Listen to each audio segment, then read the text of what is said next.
Ah, I heard you want the best farming guide ever for Ironman players. Well, here it is. Farming is simple, straightforward, and it makes a solid income for Ironman players. It can also be an all-consuming abyss that will entrap you on your personal island for hundreds of hours at a time. But I'm getting ahead of myself. Let's back up a moment and start with the basics. Your first goal in farming is to craft all farming related minions. You need to mow through a bit of wheat to unlock the barn, and then you'll need a better farming level for the mushroom desert. So pick a crop that you can compete for on the public islands, and probably reinvest the materials you gain from this stage into the relevant minion. For example, wheat goes to wheat, melon goes to melon. I think you know what I meant.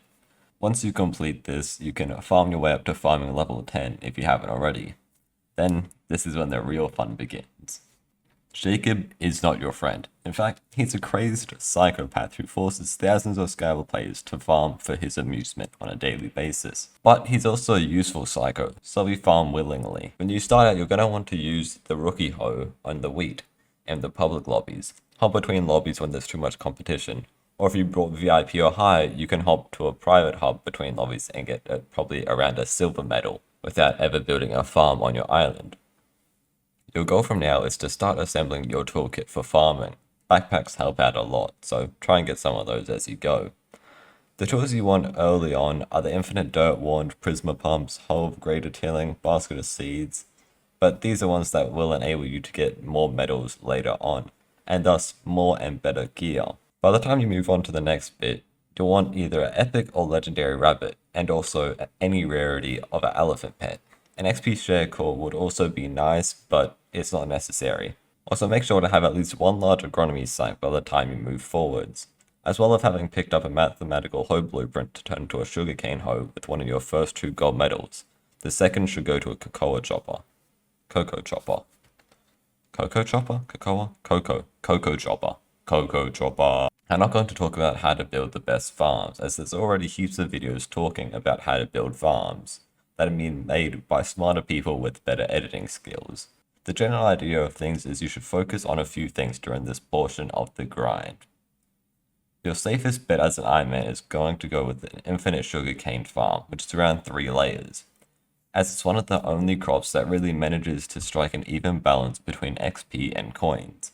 You also want to make sure you have a couple extra farms as well for the other crops, so you can enter into more contests. You don't need to earn any gold medals yet, so expanding your focus outwards and collecting as many medals as you can during this phase goes a long way. I personally set a timer for the next upcoming contest that was for a crop I had already planted, and that would already be fully grown, and spent all my time between contests developing my other farms until I was able to participate every time a new contest came up. Your goal for now is to finish what you started and get the other tools you need for your farming journey. A cocoa chopper is a must and is likely worth taking care of before you ever seriously think about getting a level 50 or even 60 in this skill. Replenish is the most valuable item for a farmer. Your first copy of Replenish should be put on the cocoa chopper, and then should be used another copy for each mathematical hoe you end up making, with the exclusion of sugarcane, as it would just be a waste. I'd also suggest you make one for a backup in case any of your important tools end up disappearing on you, or you accidentally throw them in the void. Who knows? Oh, that one hurt. Everything sold by Anita should have piqued your interest by now, and you might have even started earning golds regularly in contests, assuming you've got a good farming level and have efficient farms built. The purchases worth skipping until later include the melon dicer, fungi cutter, cactus knife, farming level cap, and also extra farming drops after it starts to cost you more tickets than you think it's worth. Hopefully this video inspires you to get farming 50, and that's no small feat. But it's important to stay grounded because the reality of it is the total XP to get 50 is only half of the total XP needed to get level 60, although it's only 10 more levels. Your final checklist before moving onwards into the never-ending abyss is as follows. Make sure you have a tier 3 sugarcane hoe, tier 3 netherwort hoe, tier 3 potato hoe, a pumpkin dicer, level 100 epic or legendary rabbit, level 100 legendary elephant, replenish on all your hoes that you'll be using, efficient farms built, and some ways to focus for 16 hours at a time. Oh, and also a strategy that I call pressing the subscribe button. It helps me out way more than you can imagine. I told you farming was an all-consuming, never-ending abyss, but you're still here, and you're finally ready to test the limits of how many mindless hours of farming you are really capable of. Now you need to contend with the troublesome part, achieving gold in every contest. If you used your brain and planned ahead for the eventual insanity this becomes, good for you.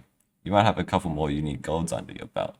Regardless, the result is the same. You have to finish your other farms to a point where they can get gold in the respective contests. At the time of making this video, you need more than 3 empty, large agronomy sacks in order to even stand a chance of completing your cactus farm for the event. The mushroom farm is best done as a nice big layer of podzol and using minions to plant them for you.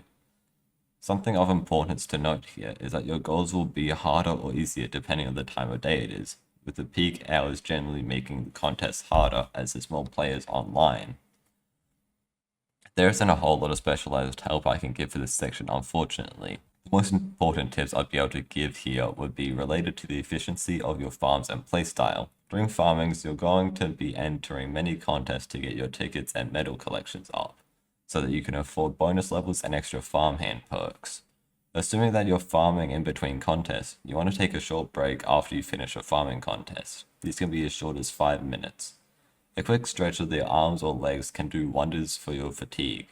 It's also important to double check your posture and your water intake during long grinding sessions, so that you don't end up making yourself sick or hurting your back. If you made it to this point, I will now officially give you the best motivation ever. If you manage to get farming 60 by the end of the year, I will fly to wherever you live and congratulate you by patting on the back, if you're subscribed.